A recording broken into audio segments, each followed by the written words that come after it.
আসসালামু আলাইকুম ওয়া রাহমাতুল্লাহ। সুপ্রিয় শিক্ষার্থী বন্ধুরা, আজকে আমরা নবম দশম শ্রেণীর পদার্থবিজ্ঞান অষ্টম অধ্যায় আলোর প্রতিফলন এই অধ্যায়ের খুঁটিনাটি বিষয় নিয়ে আলোচনা করব। আজকের লেকচার 2 নম্বর। এর আগে একটি লেকচার আমরা এই অধ্যায় থেকে দিয়েছি, তোমরা সেটা দেখে নিবে।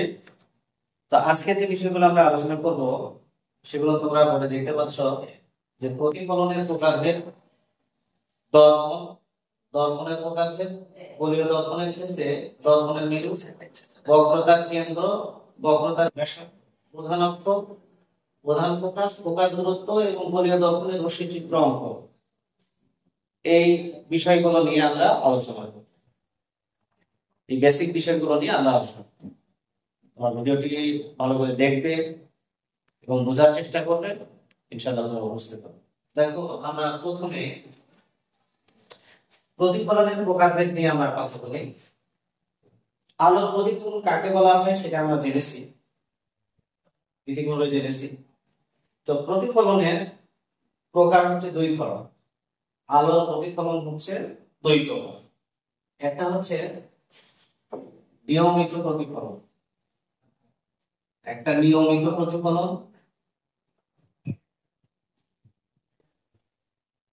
নিয়মিত প্রতিফলন এটা একটা। আর একটা নিয়মিত প্রতিফলন বা সুষম প্রতিফলন, সুষম প্রতিফলন।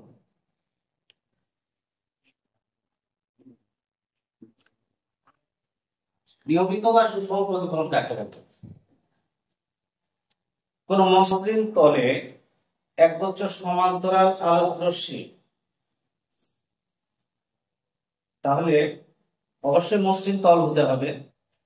তাহলে মসৃণ তলে একগুচ্ছ সমান্তরাল আলোক রশ্মি আপতিত হওয়ার পরে তারা যদি সমান্তরালে প্রতিফলিত হয়, তাহলে সেই প্রতিফলনকে বলা হয় নিয়মিত প্রতিফলন বা সুষম প্রতিফলন। ব্যাপারটা এরকম, এই যে এটা হচ্ছে একটা মসৃণ প্রতিফলন পৃষ্ঠ বা মসৃণ তল। এখানে আমরা একগুচ্ছ সমান্তরাল আলোক রশ্মি বিবেচনা করলাম।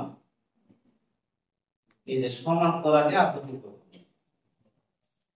তাহলে সমান্তরালে যদি রশ্মি আপতিত হয়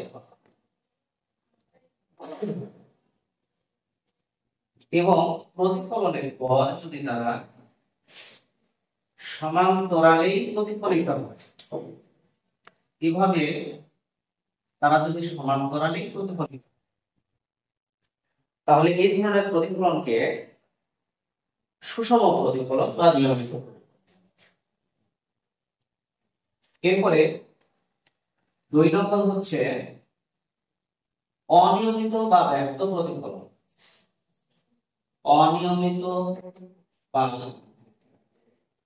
ব্যক্ত প্রতিফলন। অনিয়মিত বা ব্যক্ত প্রতিফলন হচ্ছে কোন প্রতিফলক পৃষ্ঠ যদি মসৃণ না হয়, অমসৃণ হয়, মানে একটু আঁকা বাঁকা হয় বা এবড়ো থেবড়ো হয়, এরকম হয়, যদি একবার প্লেন না হয়, তাহলে সেখানে সমান্তরালে আপতিত রশ্মিগুচ্ছ সমান্তরালে প্রতিফলিত না হয়ে তারা বিক্ষিপ্ত ভাবে প্রতিফলিত হয়। তাহলে কোনো অমসৃণ তলে সমান্তরালে আপতিত রশ্মি প্রতিফলনের পর তারা সমান্তরালে প্রতিফলিত না হয়ে যদি বিক্ষিপ্ত ভাবে প্রতিফলিত হয়, তাহলে সেই প্রতিফলনকে বলা হয় অনিয়মিত প্রতিফলন বা ব্যক্ত প্রতিফলন। বিষয়টা কিরকম আমরা একটু দেখে নিই। এরকম আমরা ধরলাম যে অমসৃণ তল, ঢেউ ঢেউ বা যেরকম মসৃণ নয় এরকম একটা তল। এরকম তলে আমরা দেখছি একগুচ্ছ সমান্তরাল আলোক রশ্মি এসে আপতিত হচ্ছে। আপতিত হওয়ার পর তারা সমান্তরালে প্রতিফলিত না হয়ে এভাবে বিক্ষিপ্ত ভাবে প্রতিফলিত। এরকম ভাবে তারা বিক্ষিপ্ত ভাবে প্রতিফলিত। তার মানে যে এটা সমান্তরালে প্রতিফলিত হয়েছে, সমান্তরালে প্রতিফলিত না হয়ে বিক্ষিপ্ত ভাবে প্রতিফলিত। এই ধরনের প্রতিফলনকে বলা হয় অনিয়মিত প্রতিফলন বা ব্যপ্ত প্রতিফলন। ঠিক আছে, তাহলে আমরা এটা শিখলাম, প্রতিফলনের প্রকারটা শিখলাম। এবারে আসলে দর্পণ কাকে বলা হয়? দর্পণ হচ্ছে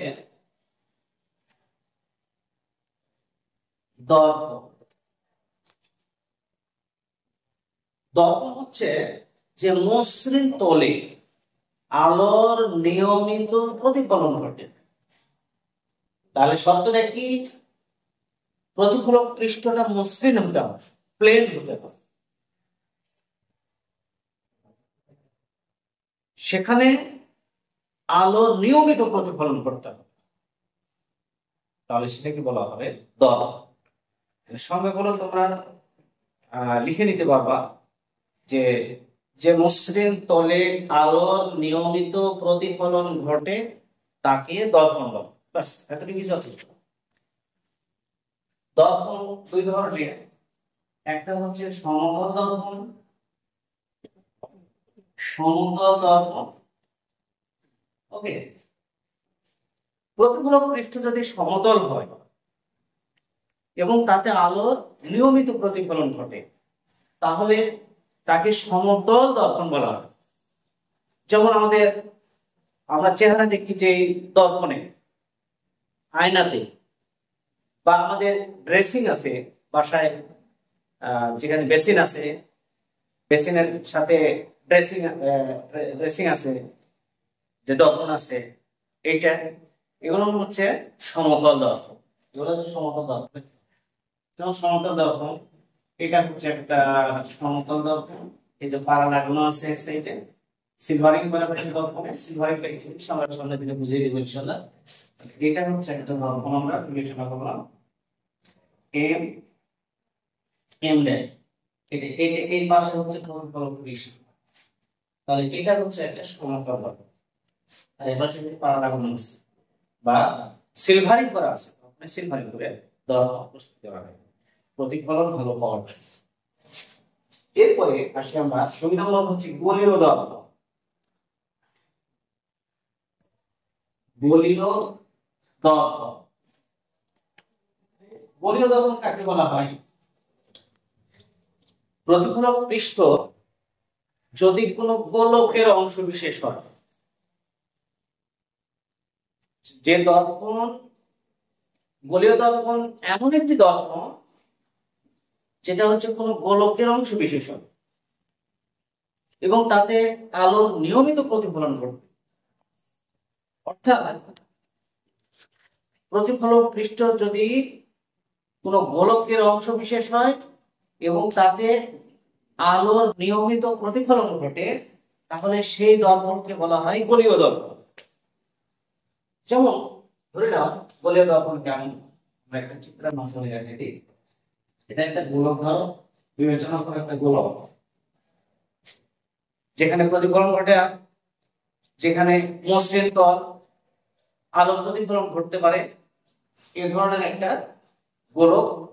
আমি এই গোলকের মাঝখান দিয়ে কেটে দিলাম, তাহলে এতটুকু আমরা এখানে এম দিলাম, এখানে এম ড্যাশ দিলাম, আর এখানে মিডল পয়েন্ট থেকে আমরা পি দিলাম। তাহলে এম পি এম ড্যাশ এটা হচ্ছে একটা গোলীয় দর্পণ হিসেবে কাজ করবে। ঠিক আছে, এখন গোলীয় দর্পণ হচ্ছে আবার দুই ধরনের। গোলীয় দর্পণ দুই ধরনের, একটা হচ্ছে আমরা এ নম্বর দিলাম, একটা উত্তল দর্পণ,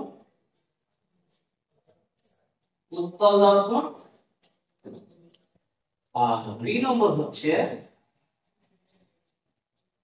অবতল দর্পণ।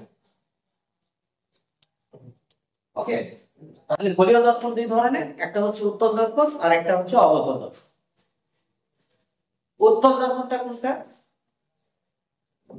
যে গোলীয় দর্পণে উত্তল পৃষ্ঠ প্রতিফলক পৃষ্ঠ হিসেবে কাজ করে, সেটা হচ্ছে উত্তল দর্পণ।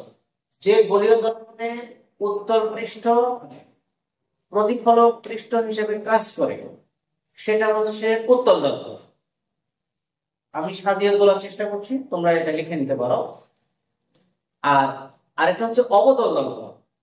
যে গোলীয় দর্পণের প্রতিফলক পৃষ্ঠ অবতল বা অবতল পৃষ্ঠ প্রতিফলক পৃষ্ঠ হিসেবে কাজ করে সেটা হচ্ছে অবতল দর্পণ। অবতল পৃষ্ঠ হচ্ছে যেটা হচ্ছে যে ভেতরের পৃষ্ঠ, আর উত্তল পৃষ্ঠ হচ্ছে বাইরের পৃষ্ঠ। একটা ফুটবলকে যদি আমরা কেটে দিই, মাঝখান দিয়ে কেটে দিই, তাহলে ফাঁকা অংশ যেটা সেটা হচ্ছে যে ফাঁকা পৃষ্ঠ যেটা সেটা হচ্ছে উত্তল পৃষ্ঠ। আমার এই হাতটাই বিবেচনা করো, এই হাতটা ফাঁকা বিবেচনা করো। ফাঁকা পৃষ্ঠ যে উপরের পৃষ্ঠ যেটা সেটা হচ্ছে উত্তল পৃষ্ঠ, আর ভেতরের পৃষ্ঠ যেটা সেটা হচ্ছে অবতল পৃষ্ঠ। ওকে, তাহলে দর্পণ তৈরি করার সময় অবশ্যই পাড়া লাগাতে হবে, ওটা সিলভারিং করতে হবে, প্রলেপ দিতে হবে। তাহলে আমরা উত্তল দর্পণ কোনটাকে বলবো?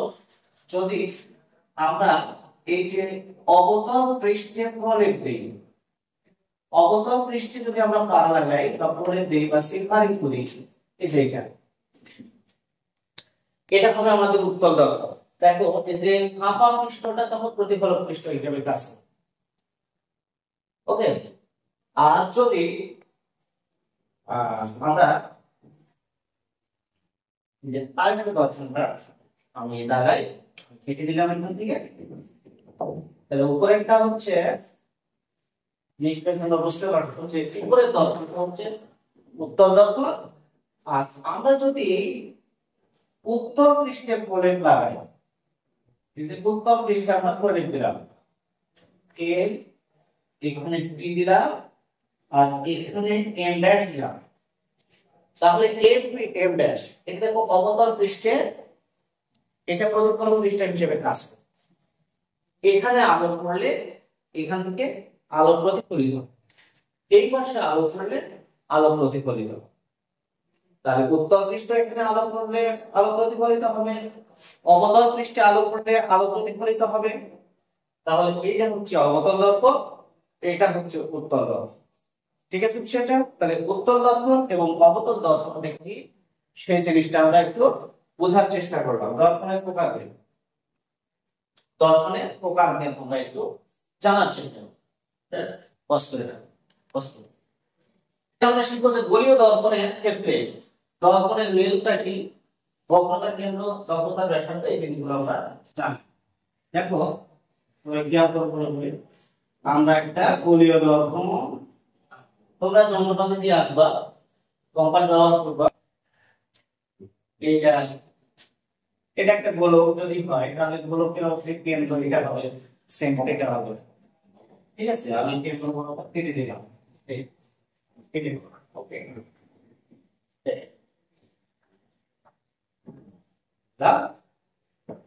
আমি অবতল দর্পণ দিয়ে আমি এই বিষয়গুলো চিহ্নিত করার চেষ্টা করছি। তাহলে আমরা এদিকে এটাকে আমি পি দিলাম আর এম ড্যাশ। তাহলে এম পি এম ড্যাশ একটি গোলীয় দর্পণ। গোলীয় দর্পণের হচ্ছে অবতল দর্পণ। ঠিক আছে বিষয়টা? এখন জানবো আমরা, প্রথমে জানবো দর্পণের মেরুটা। দর্পণের মেরু হচ্ছে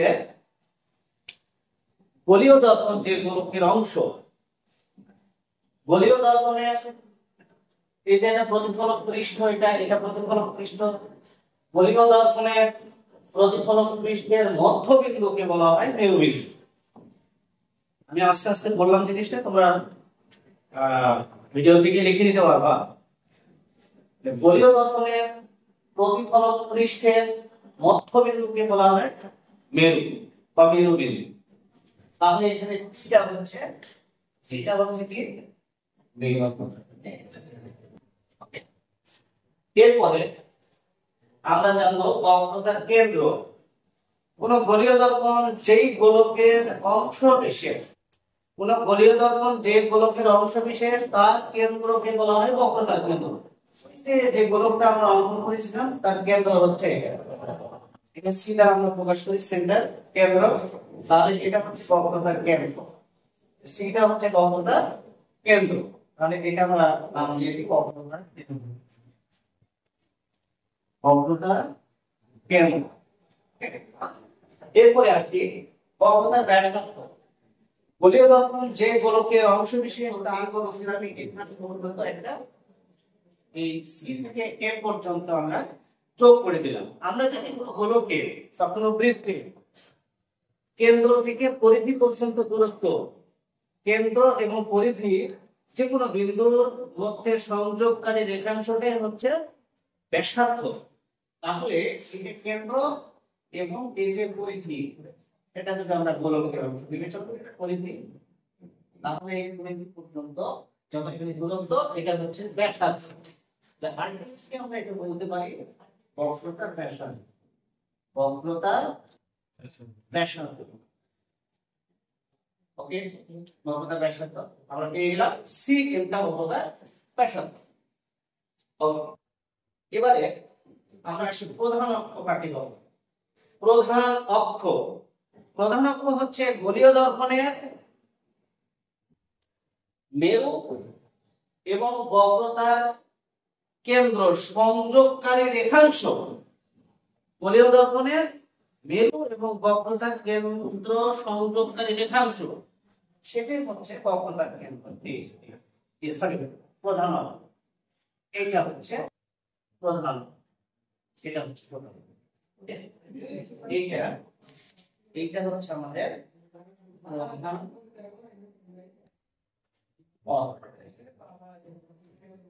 প্রধান।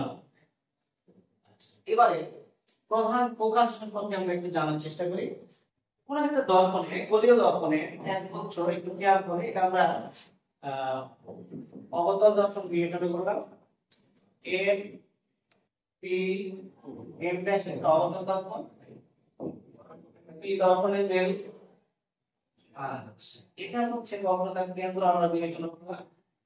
ওকে, এখন একগুচ্ছ সমান্তরাল আলোক রশ্মি গোলীয় দর্পণে প্রধান অক্ষের সমান্তরালে, প্রধান অক্ষের সমান্তরালে আপতিত হয়ে প্রতিফলনের পর তারা কোন একটা বিন্দুতে মিলিত হয়। প্রধান অক্ষের উপরে যে বিন্দুতে মিলিত হয়, এই যে প্রধান অক্ষের উপরে যে বিন্দুতে মিলিত হয়েছে, এটা হচ্ছে প্রধান ফোকাস। এই এফ টা হচ্ছে প্রধান ফোকাস। তাহলে আমরা বলতে পারি এখানে যে এখান থেকে পর্যন্ত একটা জিনিস মনে রাখবে, এই বক্রতার কেন্দ্র মেরু থেকে প্রধান ফোকাস পর্যন্ত দূরত্ব যতখানি, প্রধান ফোকাস থেকে বক্রতার কেন্দ্র দূরত্ব ততখানি, এটা হচ্ছে প্রধান ফোকাস। তাহলে মোটামুটি এখানে হবে তোমার মেপে নিও, তাহলে এটা এফ প্রধান ফোকাস, তাহলে এইটা হচ্ছে প্রধান ফোকাস। এরপরে আসবো ফোকাস দূরত্বটা কাকে বলা হয়। ফোকাস দূরত্ব হচ্ছে গোলীয় দর্পণের মেরু এবং প্রধান ফোকাস পর্যন্ত দূরত্বকে বলা হয় ফোকাস দূরত্ব। আমরা সবই লিখলাম, এটাও লিখে দিই, এটা হচ্ছে আমাদের প্রধান ফোকাস, প্রধান ফোকাস। ওকে, এরপরে দেখো ফোকাস দূরত্বটা কি, মেরু দর্পণের মেরু এবং প্রধান ফোকাস পর্যন্ত দূরত্ব যেটা, সেটা হচ্ছে ফোকাস দূরত্ব। তার মানে হচ্ছে এখানে এতটুকু হচ্ছে ফোকাস দূরত্ব, ফোকাস দূরত্ব। তার ফোকাস দূরত্বকে এফ দ্বারা প্রকাশ করা হয়, সেটা হবে এফ দ্বারা। ওকে, তাহলে এবারে আসি আমরা গোলীয় দর্পণের রশ্মি চিত্র অঙ্কন। গোলীয় দর্পণে রশ্মি চিত্র অঙ্কন কিভাবে, তিনটা মোটামুটি নিয়ম যদি আমরা মনে রাখি তাহলে আমরা শর্টকাটে একটু বলছি। এটা একটি গোলীয় দর্পণ, এম পি এম ড্যাশ, এটা হচ্ছে আমাদের অবতল দর্পণ, এটা পি দর্পণের মেরু। ওকে, পি দর্পণের মেরু, এম প্রধান ফোকাস আর সি হচ্ছে বক্রতার কেন্দ্র। এম ড্যাশ হচ্ছে একটা অবতল দর্পণ, পি দর্পণের মেরু, এফ প্রধান ফোকাস, সি বক্রতার কেন্দ্র। এক নম্বর কন্ডিশন যেটা সেটা হচ্ছে প্রধান অক্ষের সমান্তরালে আপতিত রশ্মি, পিসি রশ্মি অন্তরের নিয়ম আমরা দেখছি। প্রধান অক্ষের সমান্তরালে আপতিত রশ্মি, প্রধান অক্ষের সমান্তরালে আছে, ওকে, সমান্তরালে আপতিত রশ্মি প্রধান ফোকাস দিয়ে প্রতিফলিত হয়। তাহলে প্রধান অক্ষের সমান্তরালে আপতিত রশ্মি প্রধান ফোকাস দিয়ে প্রতিফলিত হয়, ওকে। দুই নম্বর কন্ডিশন যেটা এখানে দেখি, দুই নম্বর কন্ডিশন আমরা দেখব এম ভি এফ, এখানে আমরা দেখি এফ প্রধান ফোকাস, এটা হচ্ছে সি বক্রতা। এখন প্রধান ফোকাস দিয়ে আপতিত রশ্মি, প্রধান ফোকাস দিয়ে আপতিত রশ্মি, যে প্রধান ফোকাস দিয়ে রশ্মি দর্পণের উপর আপতিত হয়ে প্রধান অক্ষের সমান্তরালে প্রতিফলিত। তাহলে এর উল্টো কিন্তু এটা, প্রধান অক্ষের সমান্তরালে আপতিত রশ্মি প্রধান ফোকাস দিয়ে প্রতিফলিত হলো, আর এখানে কি হলো, প্রধান ফোকাস দিয়ে আপতিত রশ্মি প্রধান অক্ষের সমান্তরালে প্রতিফলিত হলো, ওকে। আর একটা কন্ডিশন যেটা আমি এই পাশে লিখে দিচ্ছি,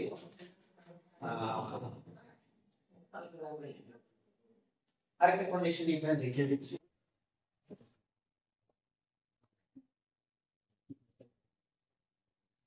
এন পি এম।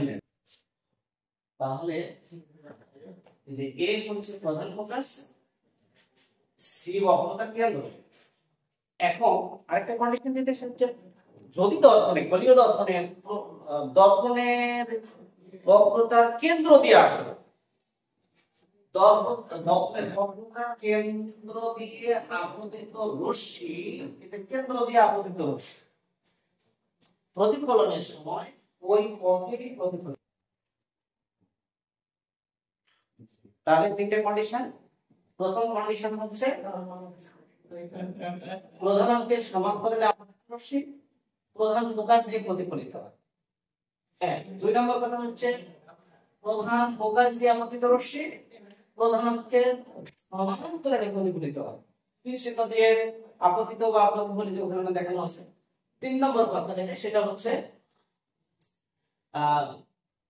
এটা কি জানো, এটা বক্রতার কেন্দ্র, বক্রতার কেন্দ্র দিয়ে আপতিত রশ্মি ওই পথে প্রতিফলিত হয়।